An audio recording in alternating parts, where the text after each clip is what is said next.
Hello বন্ধুরা, তোমার সকলকে স্বাগতম তোমাদের চ্যানেল WB প্রাইভেট টিউশনে। আজকের এই ভিডিওতে আমরা রায়মার্টিন প্রশ্নবিচিত্রা 2025 পঞ্চম শ্রেণীর বাংলা বিষয়, যে তোমাদের দ্বিতীয় টেস্টের জন্য 11 নম্বর স্কুল রয়েছে, 27 নম্বর পেজে তোমাদের শেষ যে স্কুল রয়েছে, তো এই প্রশ্নপত্রের সম্পূর্ণ উত্তর নিয়ে আলোচনা করব আজকের এই ভিডিওতে।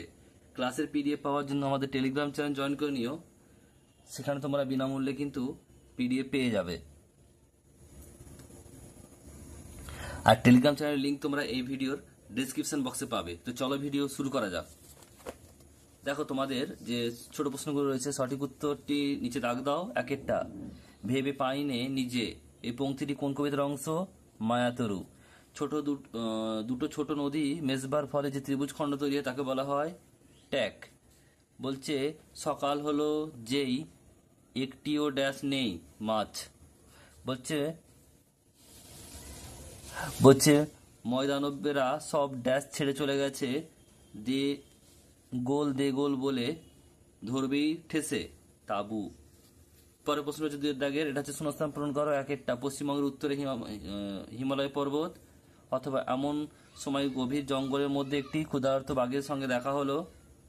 তারপর রয়েছে দেখো, বনের মাথায় ঝিলিক মেরে চাঁদ উঠত যখন। বলছে আমি তোমার মেঝের উপর ঢালি, বলছে দাড়ির মধ্যে বেঁধেছে আস্থানা। বাকি যে প্রসঙ্গ রয়েছে সব PDF তোমরা দেখে নাও। ক্লাস এই যে PDF দেখাচ্ছি, তোমরা দেখে নাও। 3 দাগের প্রশ্ন বলছে নিচের প্রশ্নের উত্তর দাও। 3 দাগের একেরটা বলছে নিকেল করা বিকেলের আলো কবি কোথায় দেখতে পান? প্রশ্ন তোমরা পরপর দেখে নাও। মাঠে দেখতে পান। বলছে মাঠ মানে তো সবুজ প্রাণের শাশ্বত এক দ্বীপ। শাশ্বত শব্দের অর্থ কি? চিরকালীন। বলছে হিমালয় পাওয়া যায় সবুজ বনের পোশাকের নাম কি? উত্তর হবে তরাই। এরপর হচ্ছে গরান গাছের ফুল দেখতে কেমন? হলুদ রঙের। লিমেরিক এ ছড়া 3টি সত্যজিৎ রায়ের লেখা কোন বই থেকে নেওয়া হয়েছে? তোয়ার বাঁধা ঘোড়ার ডিম, এই বই থেকে নেওয়া হয়েছে। ঝড় কবিতায় কোন বন কালো হয়ে যায়? চাঁদার বন।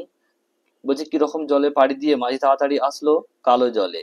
এক যে ছিল গাছ সন্ধ্যা হলে কি করতো? দুহাত তুলে ভূতের মতো নাচ করতো। হাওয়া সুর ঘুরে ঘুরে কি করে? শাল পাতা চাটে।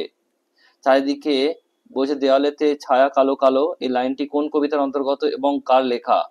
রবীন্দ্রনাথ ঠাকুরের লেখা। এটা হচ্ছে বৃষ্টি পড়ে টাপুরটুক কবিতার অন্তর্গত। ভেবেছে মাটি খুঁড়ে সব ধান বের করে নেবে।